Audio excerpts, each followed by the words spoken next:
ধরেন আপনি ইংলিশের অনেক বই পড়ে ফেলেছেন, এই পর্যন্ত ইংলিশ গ্রামার রিলেটেড অনেক রুলস শিখে গিয়েছেন, কিন্তু তারপরেও কিন্তু আপনি এক্সপার্ট ইংলিশ স্পিকার হবেন না। কেন জানেন?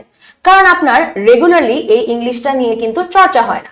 সো ফর দ্যাট রিজন আজকে আমি শিখাবো দুইটা ইম্পর্টেন্ট কাজটা করলে আমরা অল দ্য টাইম একদম প্রপার ইংলিশ ফ্লুয়েন্টলি আমরা বলতে পারবো। Number 1, gossip or chat with friends easily.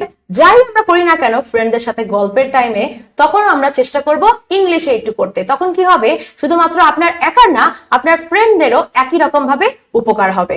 Number 2, যখন আমরা কথা বলার বাদেও যখন আমরা চ্যাট করি, লেটস সে ফোনে, লেটস সে আমরা যখন ল্যাপটপে, যাই করি না কেন, ডিফারেন্ট টাইপস অফ কমিউনিকেশনে আমরা ট্রাই করব ইংলিশটাকে ইনকর্পোরেট করার। তখন কি হবে, কন্টিনিউয়াসলি যখন আমরা এরকম ভাবে ইংলিশে কথা বলবো, আমাদের রিটেনটাও ইমপ্রুভ হবে, at the same time spoken English improve হবে। নাম্বার 3 হবে, do the same thing over and over again. That's all, see you next time.